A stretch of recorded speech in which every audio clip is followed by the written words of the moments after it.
Excuse me.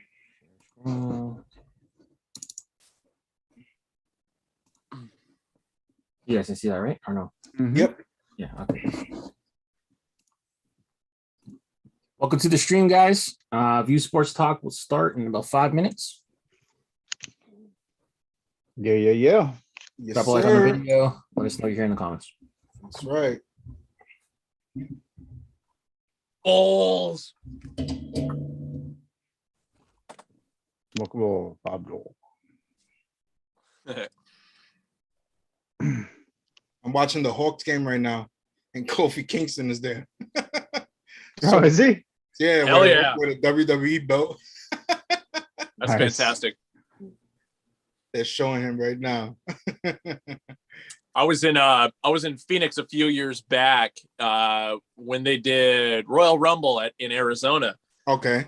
And like randomly, like, oh, the Blazers are in town. It's like I gotta see my boys. Exactly. And the halftime show was all WWE, and it's just like I wasn't even thinking about that at the time. And they brought out oh god, who the fuck was it?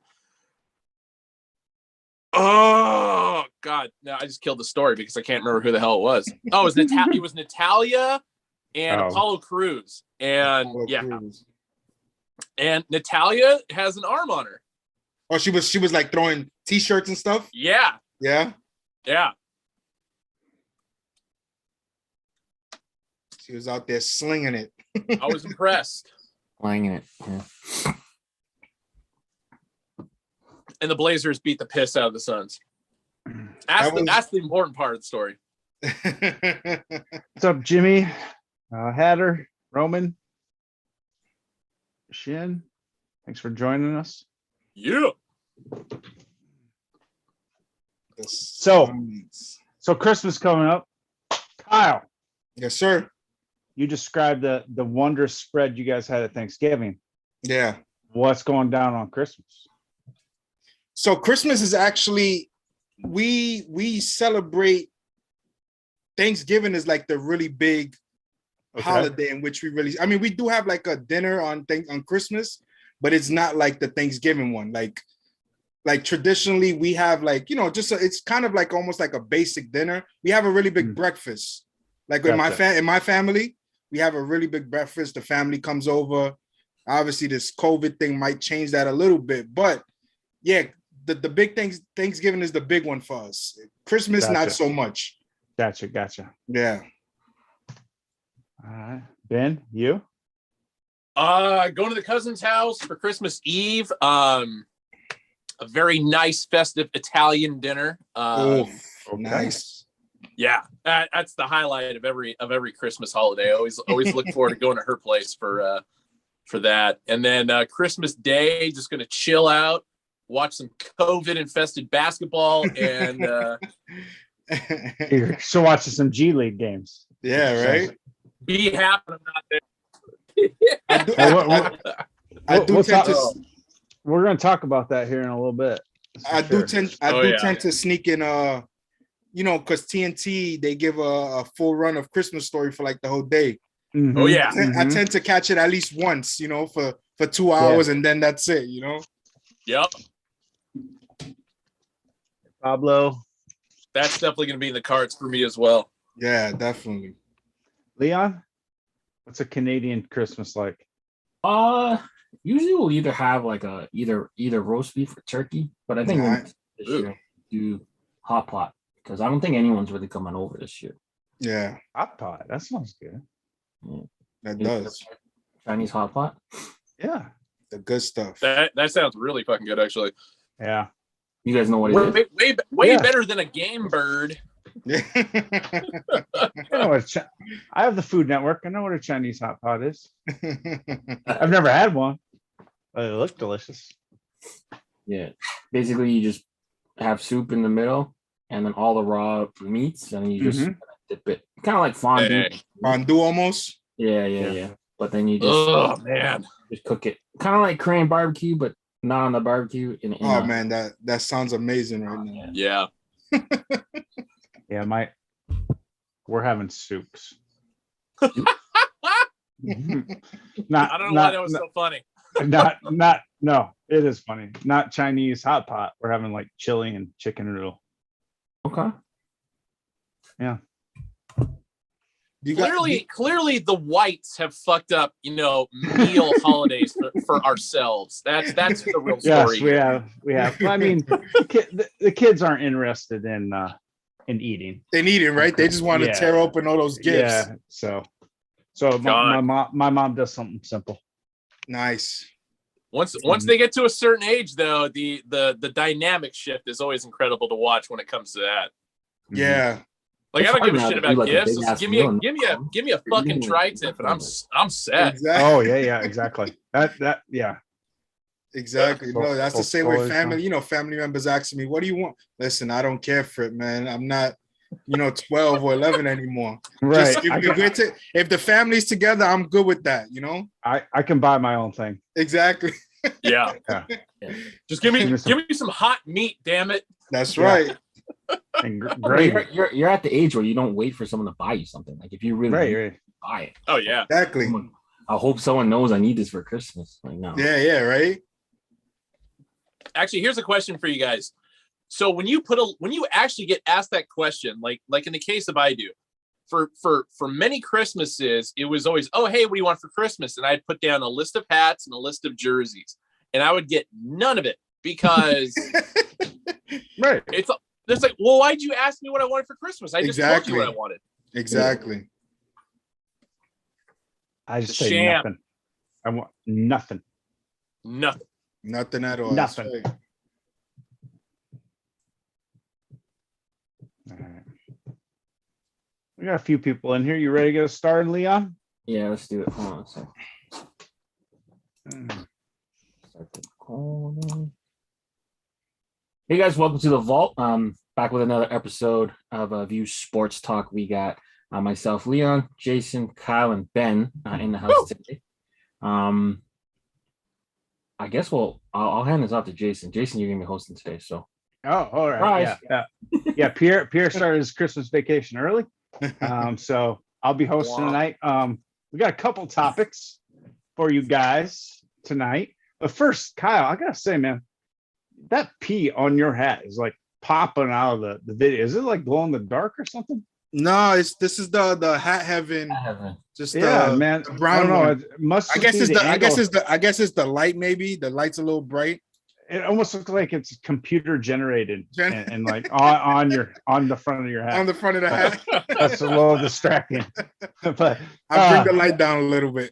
No, you're good. But yeah, we'll go through a couple topics. First, Leon's going to lead us through how COVID is fucking up sports again. Yeah. And then I will take us through, because Canada doesn't have college football.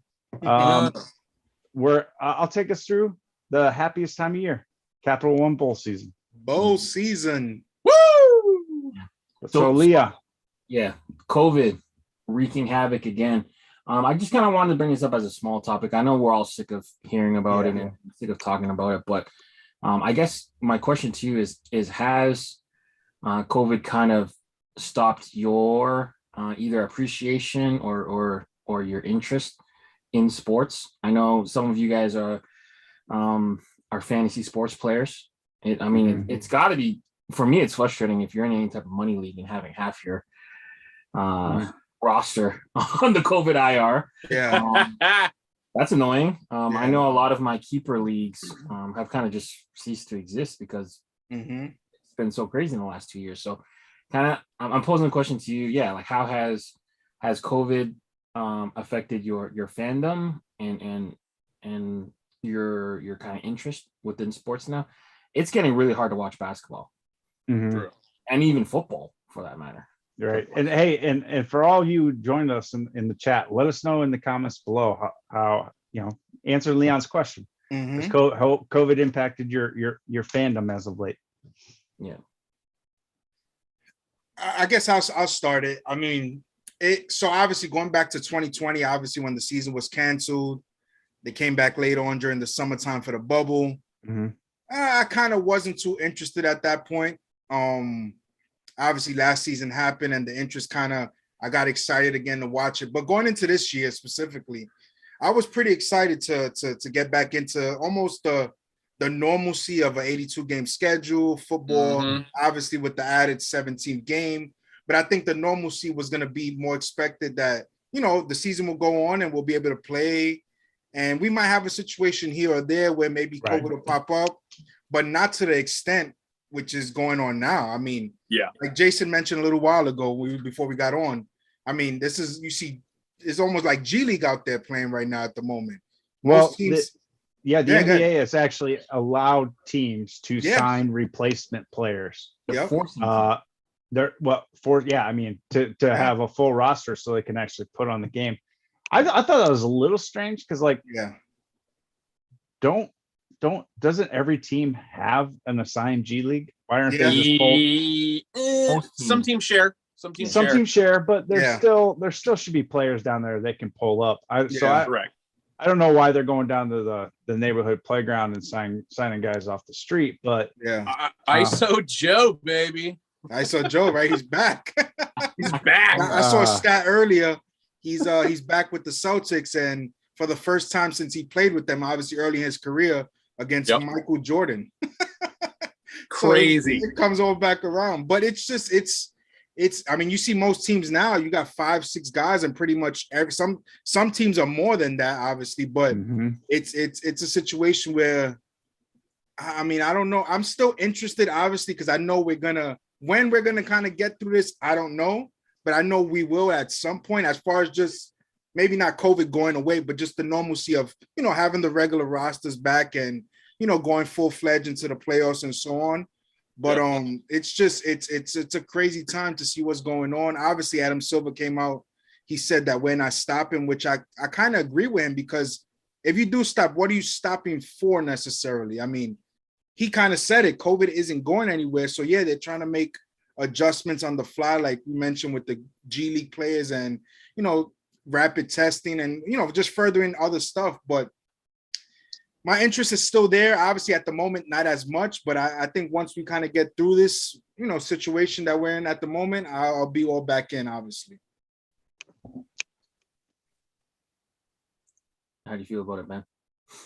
I didn't know who was going to go next on that one. I mean, I still have my interest, at least from a gambling perspective. That's why I'm still deep in the NFL right now. I'm glad I don't play fantasy football, but I mean, the only thing I do is bet on whatever the spreads are, so I can handle that. And especially with the additions of players going on COVID, it definitely makes those lines a little bit more interesting. Yes.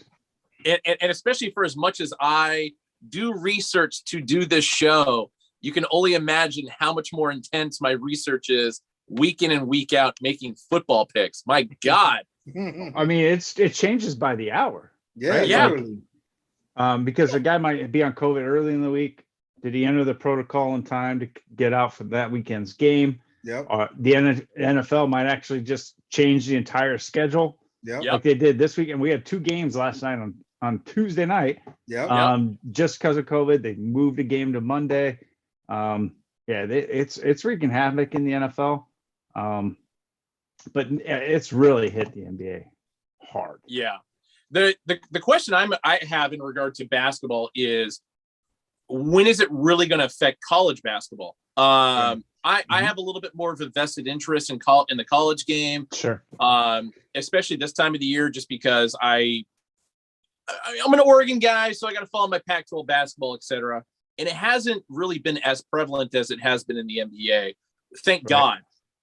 Because the long-term effects of, especially like, these kids going to class, and that's going to spread, it's going to get worse and such. And so at least I have that as a fallback for right now. I don't know what's going to happen going forward with the college basketball season. But the NBA, it's just interesting because, to have replacement players come in a non-strike related reasoning is kind of fascinating. But it's also terrible at the same time, because as the COVID continues to get passed around, well, what's going to happen to these guys? Yeah, they're getting their shot to to make it in the NBA a little bit, but it's just like they're probably going to get riddled with COVID as well. Yeah. So speaking of college basketball, I feel like it's probably a little more isolated. Just because it seems to be a little more regional. Yep. And they don't have an issue at all canceling games. Correct. They have. There's been Drake locally. They've had some games canceled because of COVID. The opponents not having enough players. The college doesn't seem to have an issue with canceling games. The NBA seems to, which I understand. There's a lot of money involved, but if they're not going to cancel games and let people actually get healthy, it's just going to continue to go around and around and around. And luckily people aren't getting seriously sick. But I have a question. Not to cut you off, but I'm sorry. I just have a question as far as like you said, Jason. It's going to kind of continue like in the same cycle, right? But at what point do we get to where even if guys, it's such a tough like slippery slope. I'm not trying to say nothing in a bad way, obviously, but like let's just say it goes through the league, right? I'm not saying it will, but if it does, which it looks like it kind of is at the moment, what do we do if it does? And like we get to the point where everybody's kind of either been in protocol or had it. Like if they get it again, what do we do? Do we do the same thing again? And like it's just like a lot of unknown as far as like if this were to continue to go on, what are we gonna keep doing? I think like the NHL is a prime example of how to handle this right now. Like they canceled all their games through Christmas. At least let everybody, kind of quarantine. I mean, maybe the time period for that should be extended a little bit more. Get that 2 weeks as opposed to I think it's going to be what, like 3 days, 5 or 6 days. Yeah, right, something like that. Yeah, like 4 or 5 days. But in the case of the NBA, because everybody has that mentality, it's like the NBA doesn't start until Christmas, and I feel like once we get through that, then the NBA's mentality is going to change a little bit because it is going to be a health and safety issue for them. But for right now, they definitely want to make their bank because Christmas is the kickoff of that happening. Yeah, what they probably should have done is just played the games on Saturday and shut it down until Christmas Day. Yeah. Give everybody that 7 days to basically put the whole league in protocol. And isolate everybody. Let it all clear up.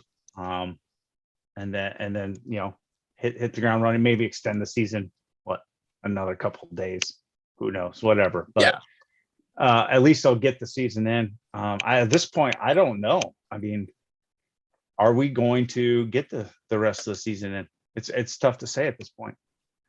I think Kelly, I'm sorry. At least the NBA only has to deal with one team.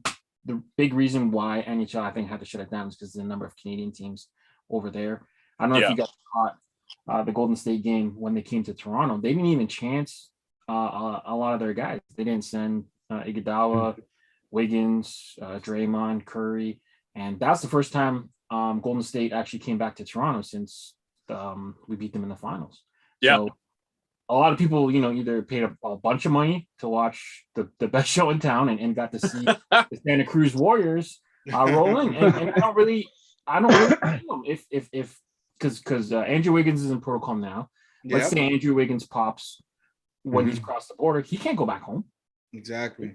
It's a crazy situation. So I don't know what's going to happen in that situation. There's way more Canadian teams in the NHL, obviously. Right? So, that's a big factor. So what's the protocol right now in Canada as far as like the hockey teams are concerned? I heard something about like they reduced to 50%, right, capacity. Was it? At least for Ontario. I'm not sure about the other provinces. But I think there was like a restriction allowing or there was a thing allowing unvaccinated players to be allowed to come and play. Yeah. As of a certain date that's being lifted. So if you're not even vaccinated, you can't even come. So Dang. It's a whole different thing when you're dealing with the politics. Of course. Well, that's another difference between the pros and college. College campuses and college teams can actually essentially force their players to be vaccinated. I don't know how many have, but I know that was an issue this summer where some campuses where you can't come on campus unless you're vaccinated. So, Mm-hmm. so I think that's limited the spread a bit in college sports. But I mean, I just saw Phil said CFP is in danger of being canceled. NCAA men's is having real problems too. Okay. But yeah, I mean, it's everywhere right now. It's really, really fucking things up. But, and, you know, at least, I won't say at least, but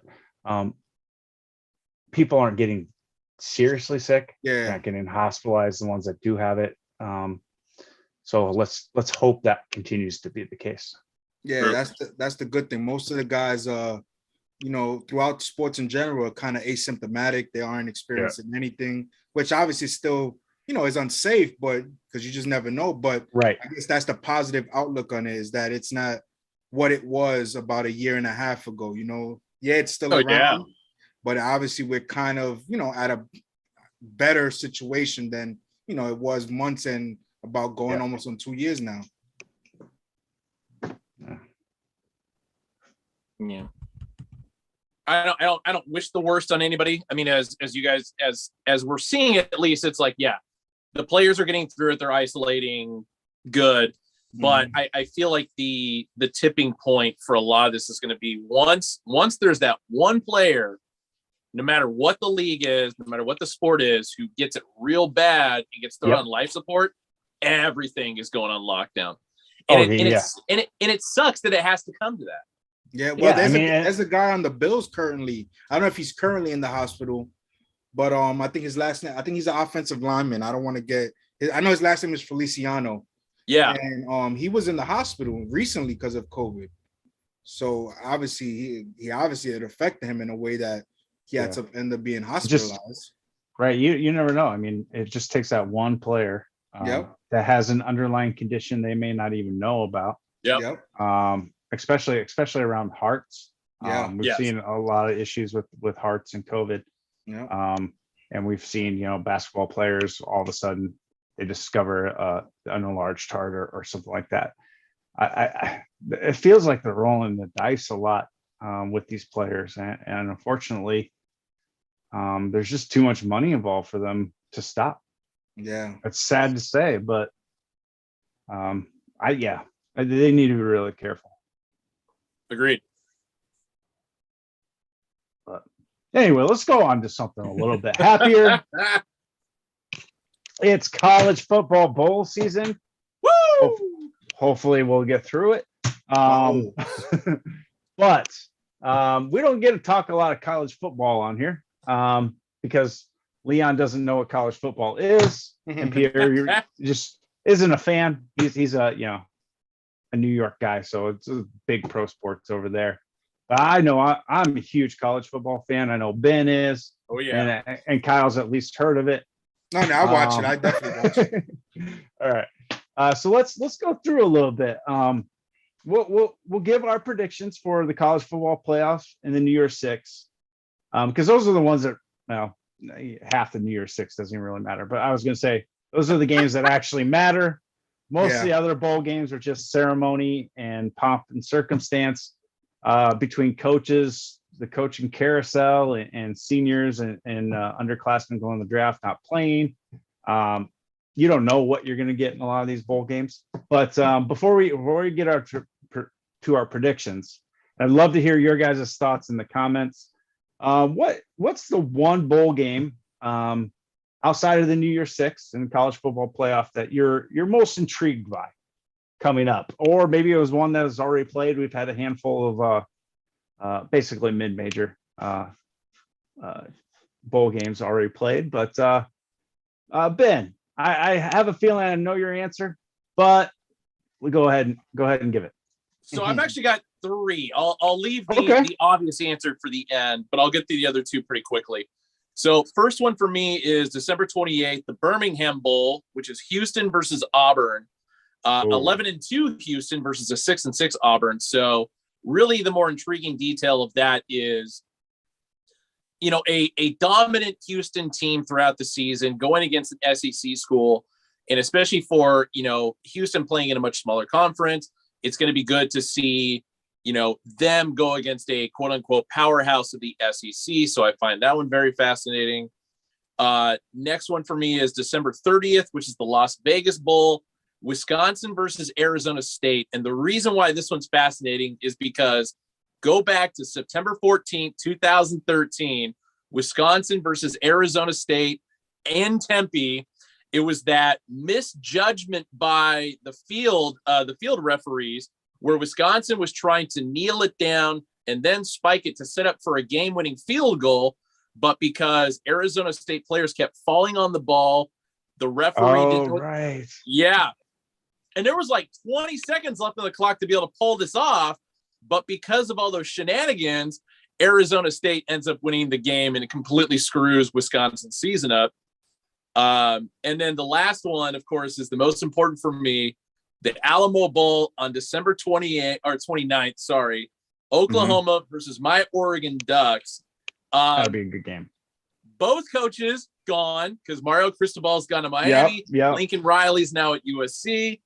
But the bigger thing with this is the first time that Oregon and Oklahoma have played since September 16th, 2006, which was another game between the two.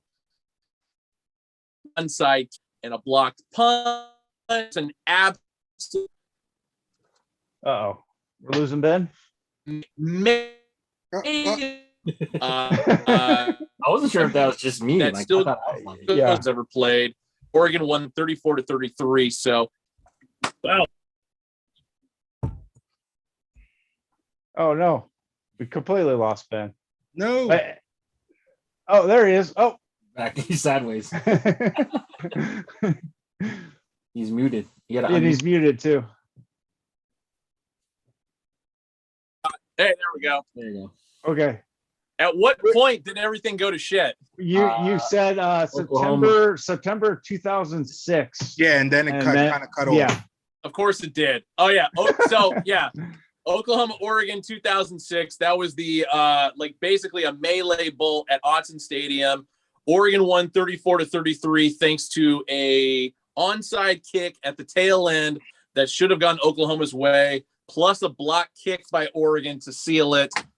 I'm looking for the rematch game.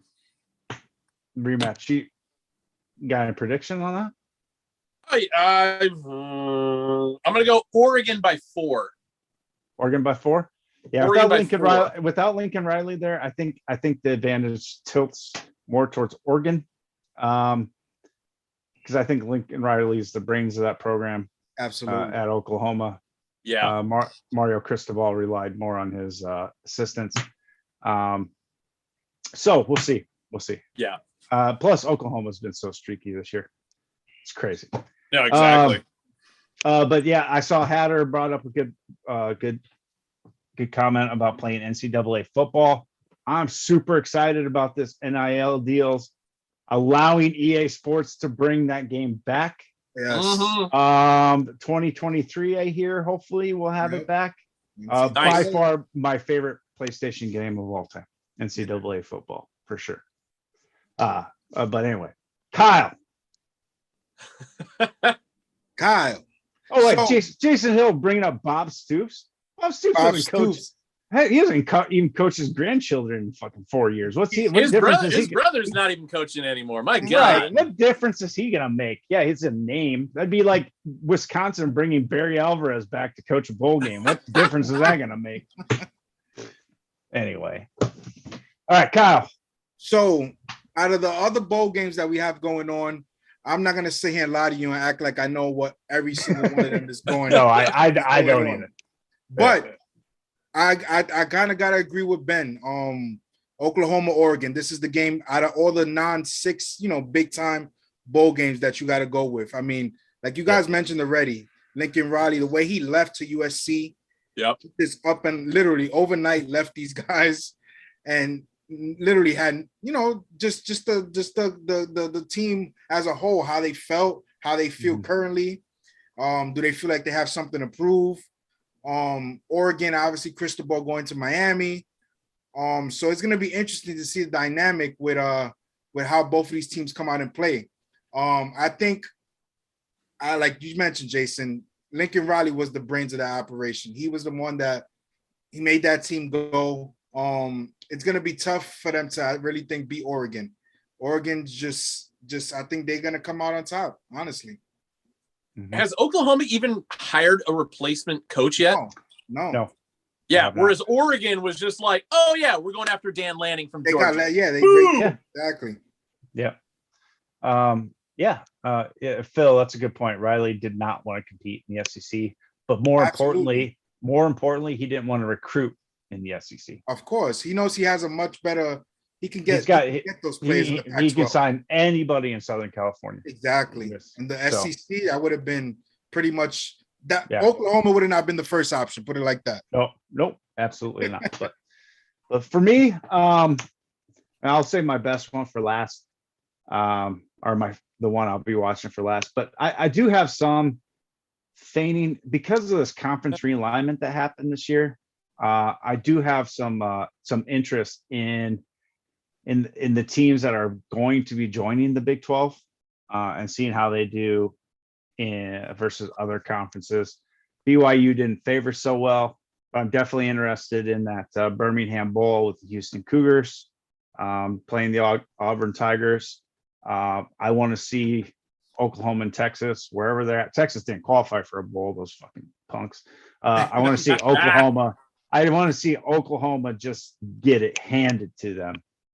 Give them a little taste of what's to come in a few years when they're going 5-7 every fucking year because they're chasing the almighty dollar. I love it. Obviously, I'll watch the Hawkeyes and the Wildcats in the Citrus Bowl. I feel like that'll actually be a pretty interesting game, to be honest. It should be a good game. Will be missing their running back. He's declared for the NFL draft, so he's going to skip the bowl game. Yeah. And they don't have much of an offense, but their defense is fantastic. I know I haven't watched Kentucky hardly at all this year. I know historically, though, they're known for throwing that ball around. So I think that would be a nice little matchup. But yeah, the one I'm looking for, and probably the best bowl game name this year, is the Cheez-It Bowl. On December 29th, right before your Oregon Ducks play. The Iowa State Cyclones are taking on the Clemson Tigers. Whoa. Iowa State will be missing quite a few players because we might actually get a first-round draft pick this year for the first time since forever, I think. So Brees Hall is sitting out.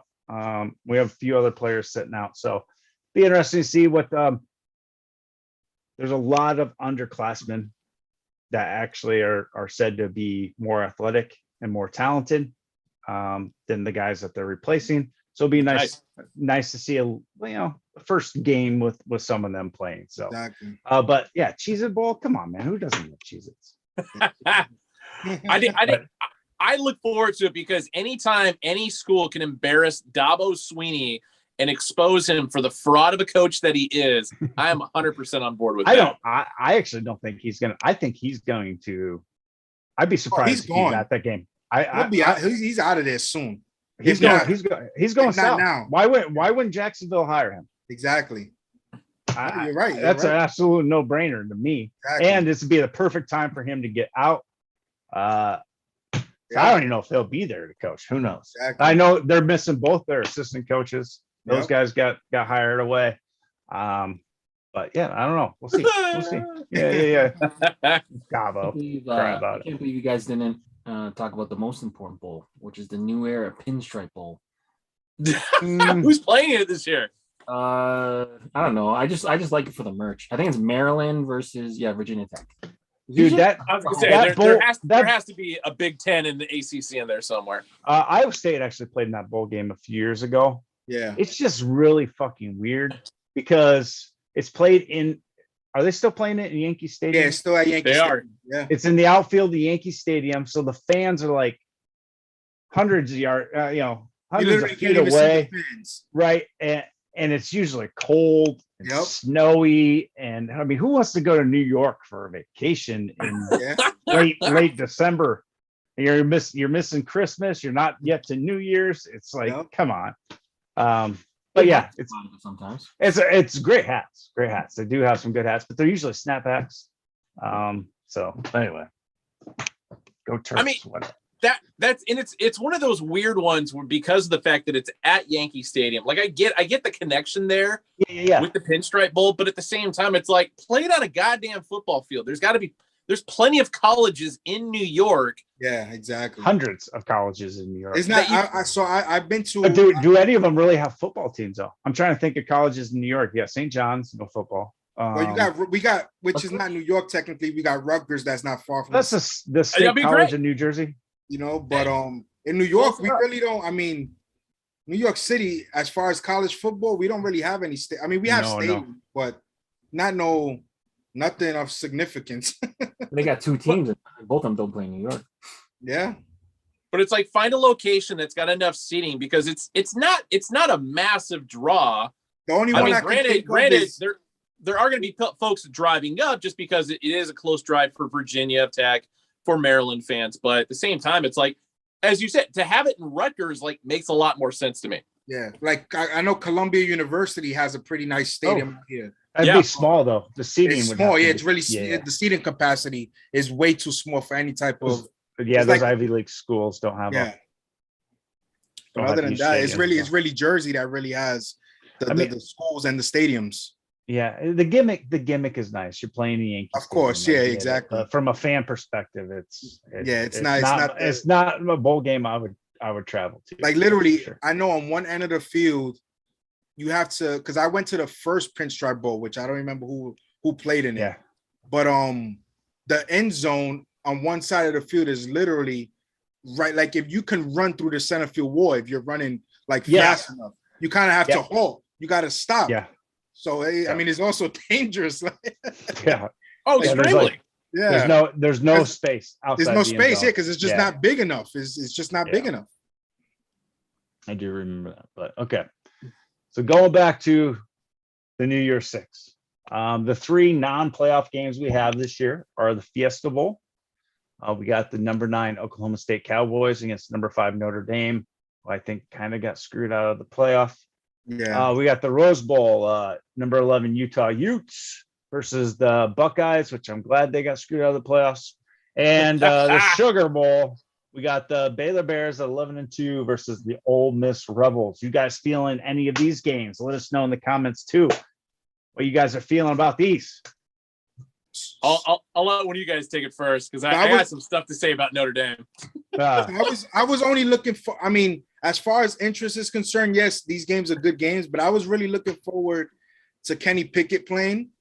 Only for the simple fact that this year in the NFL draft, there aren't going to be many quarterbacks that are highly touted this year. And I think he's a guy that's possibly going to be an early pick. I wanted to see how he played, obviously, but he decided to, stop, not play and go out and train for the, to prepare for the NFL draft and all of that. So I was really interested in seeing how he played and, what was the prospects of him going early in the draft or not. But the Notre Dame, Jason, like you said, I'm surprised, man. I mean, I know Cincinnati, we'll get to them. I know they were 13-0 in the AAC. It was tough for me for Notre Dame not getting in, man. They had a great season. We know this scumbag Brian Kelly up and left. Fuck him. That was probably worse than what Lincoln Riley did, actually. Oh, absolutely. Way worse. It was probably worse. He didn't even fucking tell his players. Yeah, and then he came in one morning for a meeting at 7:00 in the morning and spoke. Right, he called them all in, spent 3 minutes, and left. I'm leaving. Exactly. Bye. That pretty much. So he's a dick, but I think Notre Dame. The SEC deserves him. Yeah, I think that's a good game, and I definitely I'm looking forward to see that and how they come out and play for their new coach as well. Oklahoma State had a great season as well, but these bowl games are good, man. These are some good games. I think with the Brian Kelly thing, actually, I think it ended up better for Notre Dame. because they got the coach that all the players love, the faculty and staff love him. It's an offensive coordinator, right? Manning. He was the offensive coordinator. Yeah. So they promoted him.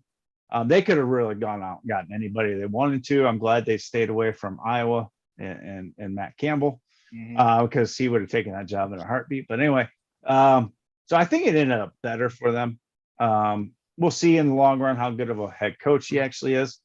But to be honest, these games I don't care about these games anymore. The college football playoff has ruined these New Year's games for me. Yeah. Really? Just because it's like they're actually played after the playoffs are. Yeah, true. Right?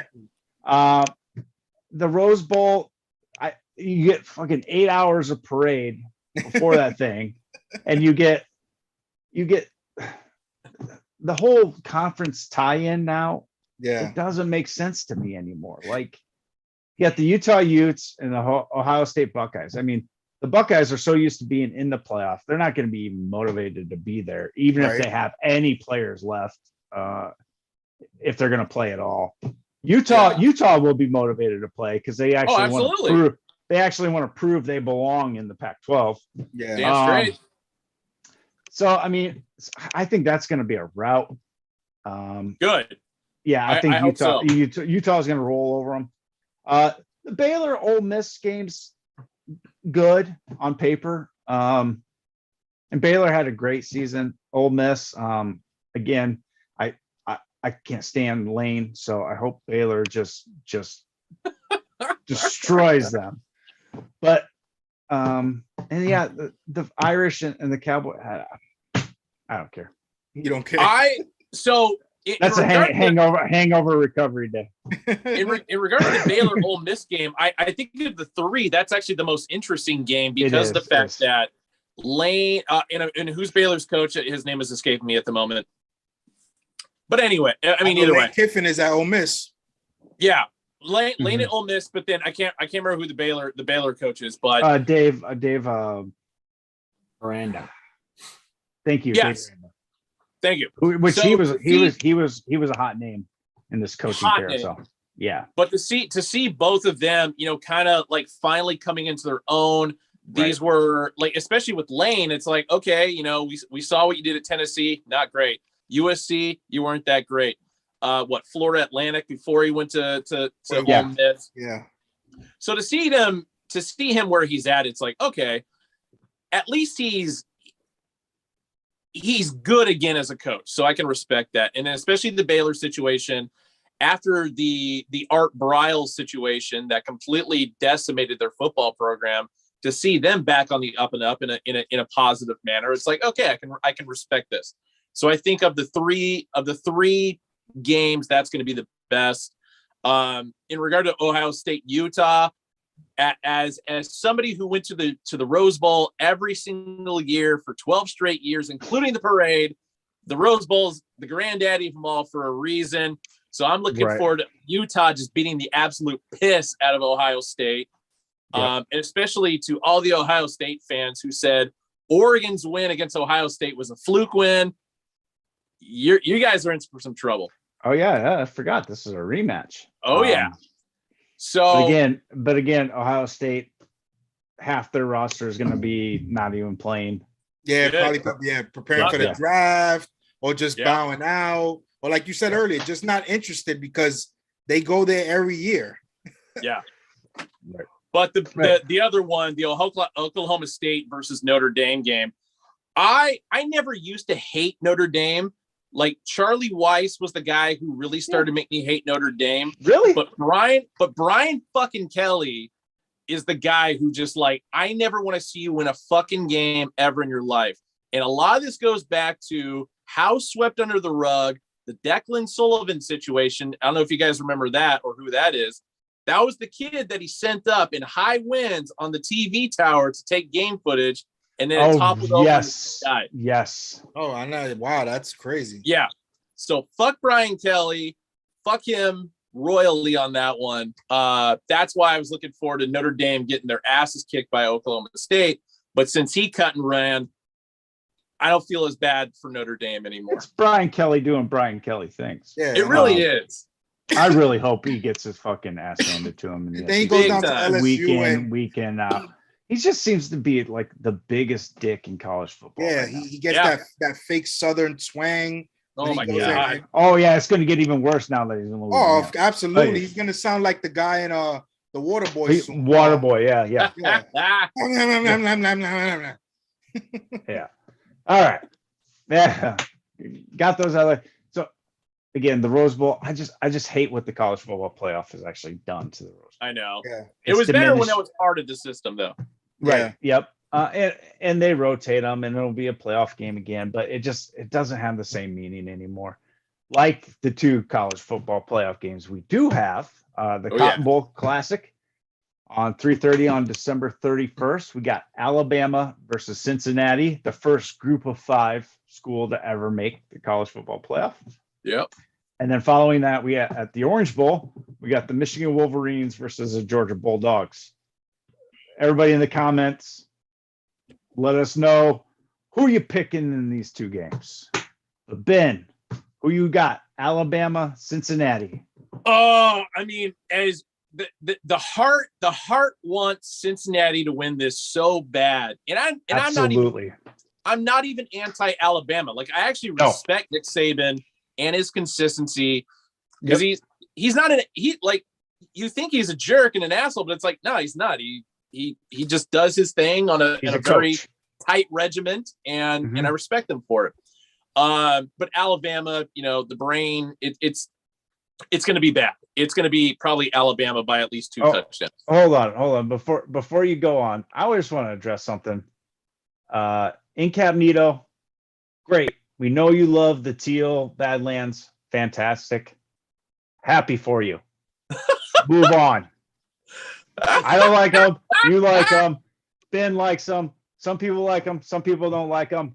Move on. All right. Sorry, Ben. I'll admit, when I threw this hat on, there was no ulterior motive. It's actually just it's a comfy hat. So great. It looks great on you. I appreciate that.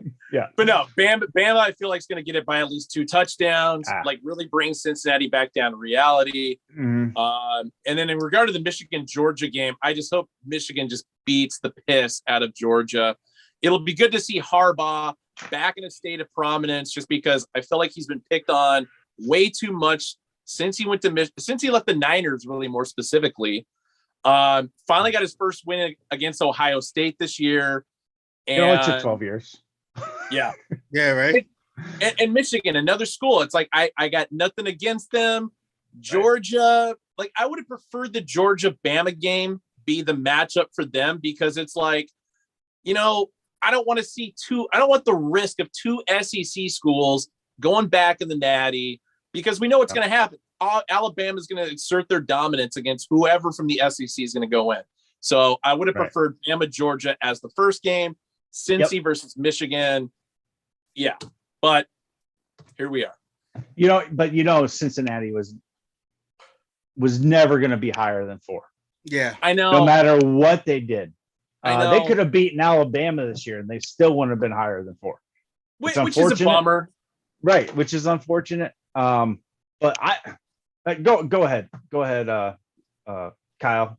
Yeah, no, along the same line with Ben, man. I think Cincinnati playing in the AAC, obviously they were 13-0, so it's to be commended that they had a great season. Luke Fickell, obviously he was out there to be a big name to possibly get one of the He's staying in Cincinnati. Yep. So obviously it's to be commended. The first time in their team's history to be able to get there, but they have no shot against Alabama.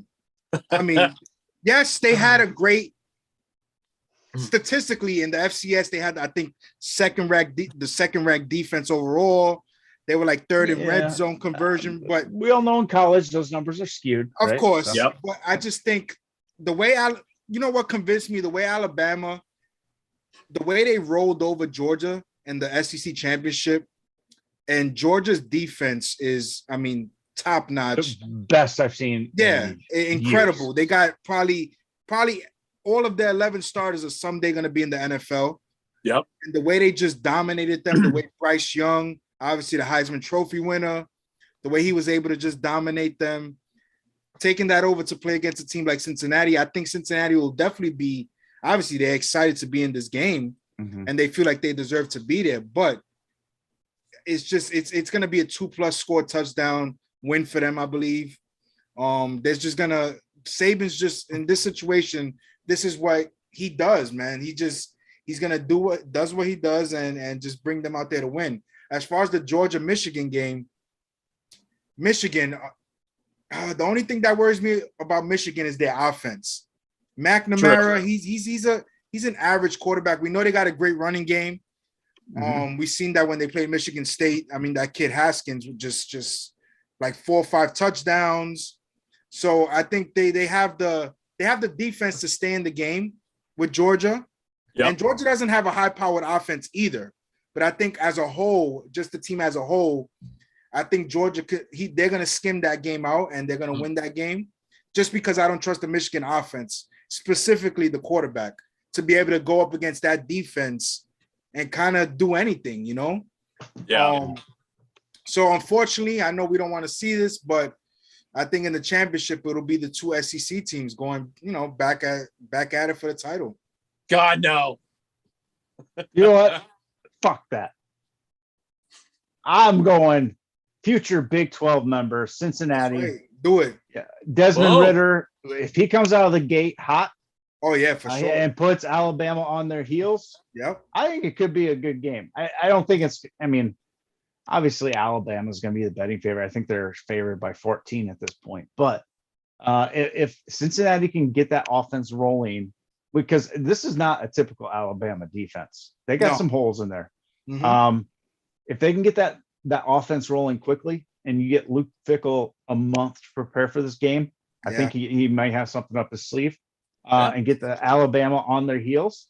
Bryce Young's, I know he's a Heisman quarterback, but he's still a young quarterback. Yeah. And you got a second-ranked defense coming after him. They're going to blitz him all day long. They have to.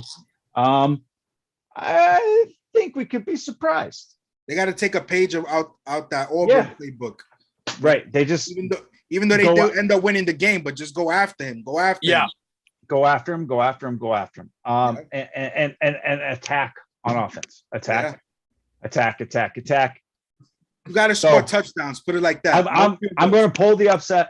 I'm going to say Cincinnati surprises Alabama. And I will be ridiculed the next time we're on the show.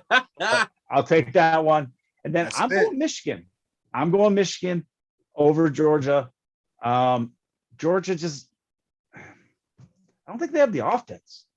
They definitely have the defense. Yeah. But Hutchinson, they're going to put him in offense. Let their Heisman finalists go nuts. Yes, they do. Harbaugh is finally going to get that monkey off his back and be worth the $10 million he's getting paid. This is his first one, right? This is his first one. This is the first one the Big Ten's had outside of Ohio State, right? Yeah. Yep. Or did Wisconsin make one? I can't remember that. But no, Wisconsin. No, they kept getting to the Rose Bowl, but they kept losing in the Rose Bowl. Right. Okay. So I'm going Michigan. I just think the defenses against those offenses kind of cancel each other out. Yeah. I think McNamara gives Michigan the edge on the flip side. And so I got Michigan, Cincinnati. Nice. On January 10th? Is that when we're playing this thing? Yeah. I don't know. So basically Ohio versus Michigan again, right? I'm going Cincinnati. Woo! Wow. Yeah. Let's do it. Come on. Let's shake things up. Cincinnati. All the way. I'm intrigued by that because then if Cincinnati ends up rolling through in both games, nobody will ever talk about Boise State ever again.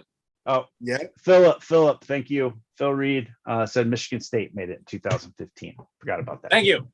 Yes. And right, Andrew, Georgia defense is historically great. It's amazing. But I think Michigan's it's pretty good too. It's pretty good too. Pretty good considering the offense they'll be going against. So anyway, no, it is a good. It's gonna, like you said, Jason. It's a good matchup, and they'll definitely catch you because their offenses. Neither one of their offense is something to get excited over. So this is going to be probably a low scoring game, defensive game, field goal possibly to win it for each whichever team it is. But it's gonna be. I don't want Alabama to go back. I just don't. But no, after seeing what they did, it's like, and obviously anything can happen. And I think Cincinnati is definitely a worthy opponent.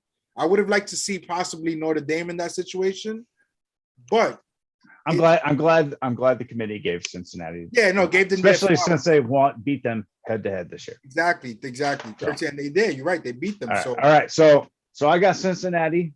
That's what my heart says. My head says no. But Kyle, who you got winning it all? Who's lifting that crystal football? Oh man! Unfortunately, Mr. Saban is going to get number 7, number 8. I think 8. 8. I think he's already got 7. I think he's going to be raising that crystal on January 10th. Predict the score. Oh, all right, Jimmy. Predict the score. Wow. So I got Cincinnati, Michigan. 43-26. Ooh, pretty much. Yeah. Not bad. Ben? So based on what I've got going, I had said Michigan versus Alabama for the national championship. I was scrambling to find a jersey real quick to like really solidify this, but Robert Trailer, track the Michigan trailer, Wolverines, baby. You got Michigan, huh? Nice. I do. Score. Score's probably gonna be. I'm gonna go 27-24. But it's not necessarily going to be a field goal to win it. I feel like Alabama's going to get a touchdown late and then try for the onside kick. Michigan's going to recover with like a minute or less on the clock, kneel it out, ice the game. Wolverines. Okay, so Shin lets us know that it's not a crystal football anymore. It's torch-like now. God damn it. Yeah. I usually shut the game off by the time we at get that to the point, right? Yeah. So because it's usually out an SEC team winning it, but my prediction, just the score. I didn't give mine. Yeah. I'll go 38-35 Alabama. Good score. All right. So we got Cincinnati, we got a Michigan, we got an Alabama. Leon, who you got? I'll just take Georgia. There we go. All right, we got all 4 picks, so we're covered. One of us will be right. Yeah. They look like a black, red, and gray Green Bay Packer logo. So they do. Yeah, they essentially are. Yeah. Right, actually, here's a question for you guys. Let's say Michigan does win it. How long are we going to see the C. Thomas Howell from the movie Red Dawn Wolverines after that? Forever. I know you're going to post it. Literally. We'll see it a lot. Yeah. How many pairs of pleated khakis? Khakis, Yeah, right? pleated khakis will God. be a complete shortage. So buy them now if you think Michigan has a shot of winning it all. Do it. But guys, this was a lot of fun. Leon, did you mark the tape? Got all our predictions down? We'll go back and watch it. But I got remember, and you guys in the comments, keep us honest. Well, the show after the championship, we'll come back and see how our predictions panned out. I feel like I'm probably going to be the most strong out of all of us, but again, don't call your bookies or open your betting apps based on our predictions. Bet high, win big. That's the key right there. That's right. no one will ever beat my MLB playoff picker. I think I got every bracket wrong. Dang. Like every matchup was completely wrong. All right. Guys, this was a lot of fun. Hopefully COVID doesn't shut this whole thing down. That's yet to be seen. But yeah, thank you, Ben. Thank you, Hey. Kyle. Yes, absolutely. Thank you, Leon, for hosting. Big fella, why don't you take us away? And make sure you guys are dropping a like on your way out. Shout out to Star West Side for that kind donation, keeping the lights on. Podcast available on all major streaming platforms. You got anything to say, Ben? You ready to say something? No? Okay. Stay fitting, guys. No, I thought you were gonna say something. It looked like you were gonna say something, Ben, but all good. Oh, me? No. Oh. We out, guys. Peace.